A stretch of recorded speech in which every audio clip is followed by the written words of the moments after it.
book of Second Samuel, chapter 2. And it came to pass after this that David inquired of the Lord, saying, Shall I go up into any of the cities of Judah? And the Lord said unto him, Go up. And David said, Whither shall I go up? And he said, Unto Hebron.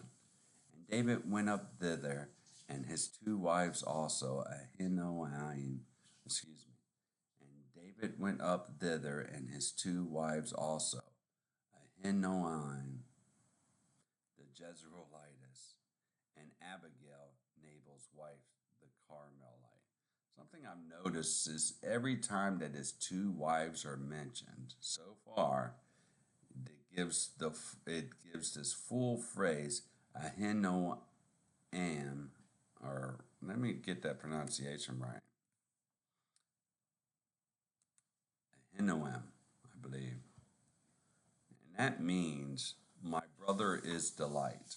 So Akinoam, Akinoam, Akinoam is the Hebrew, but in the English we would say Ahinoam, the Jezreelitis, and Jezreelitis is of course one son of God, and Abigail means my father is joy.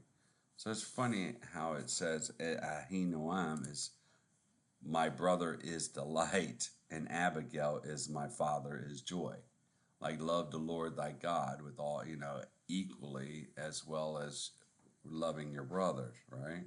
The commandments. But Nabal, if it means fool, huh? Wife the Carmelite, it's not caramel, which is garden land.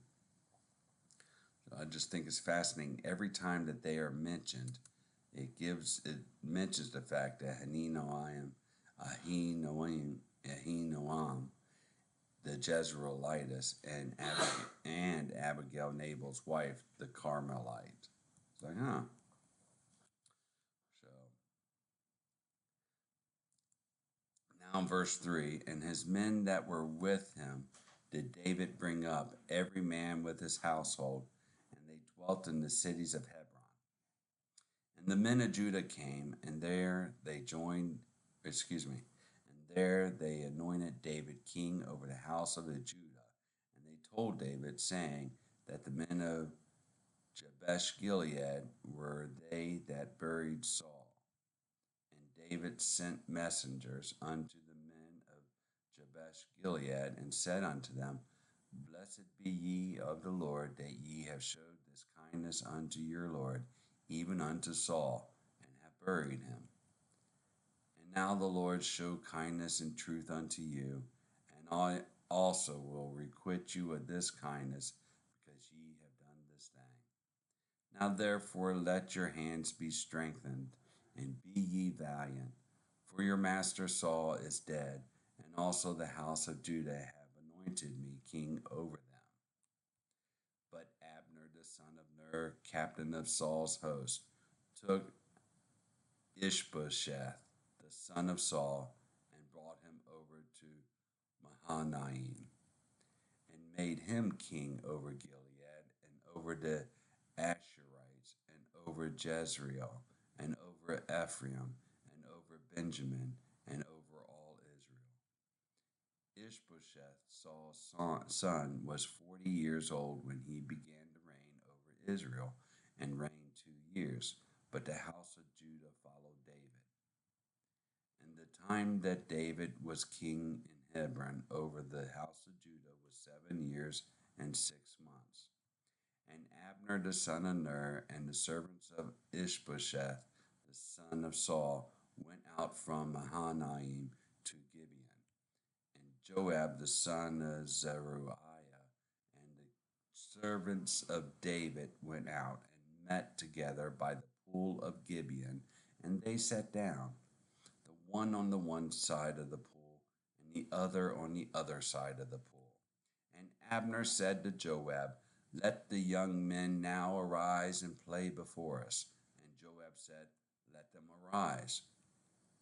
Then there arose and went over by number 12 of Benjamin, which came to Ishbosheth, the son of Saul, and 12 of the servants of David. And they caught every one his fellow by the head, and thrust his sword in his fellow's side. So they fell down together. Wherefore that place was called Helkath Hazaruim, which is in Gibeon. And I'm going to look that word right there, Helkat. All right. It means, and it's used once in the Bible, field of swords, which is in Gibeon, which is isn't that swollen? No, Hill City.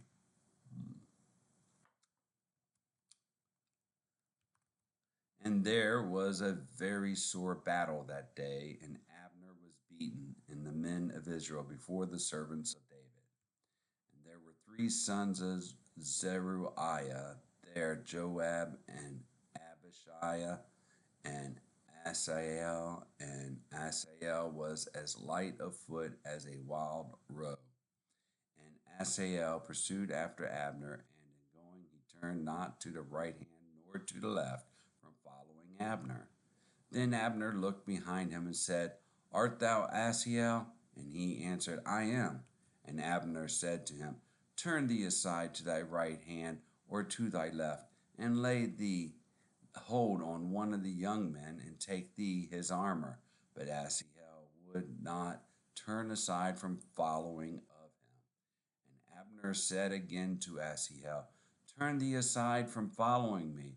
Wherefore should I smite thee to the ground? How then should I hold up my face to Joab thy brother? Howbeit he refused to turn aside. Wherefore Abner with the hinder part of the spear smote him under the 5th rib, that the spear came out behind him, and he fell down there and died in the same place. And it came to pass that as many as came to the place where Asael fell down and died stood still. Joab also and Abishai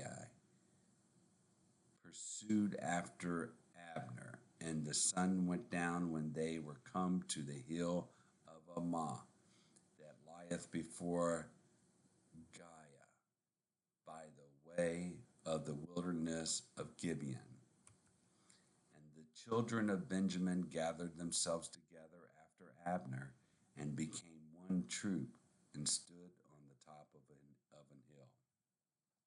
And Abner called to Joab and said, Shall the sword devour forever? Knowest thou not that it will be bitterness in the latter end? How long shall it be then, ere thou bid the people return from following their brethren? And Joab said, As God liveth, unless thou hast spoken, surely then in the morning the people had gone up every one from following his brother. So Joab blew a trumpet, and all the people stood still, and pursued after Israel no more, neither fought they any more. And Abner and his men walked all that night through the plain, and passed over Jordan, and went through all Bithron, and they came to Mahanaim. And Joab returned from following Abner, and when he had gathered all the people together, there lacked of David's servants 19 men in Asahel. But the servants of David had smitten of Benjamin and of Abner's men, so that 360 men died. And they took up Asahel and buried him in the sepulchre of his father, which was in Bethlehem. And Joab and his men went all night, and they came to Hebron at the break of day. That's the book of 2 Samuel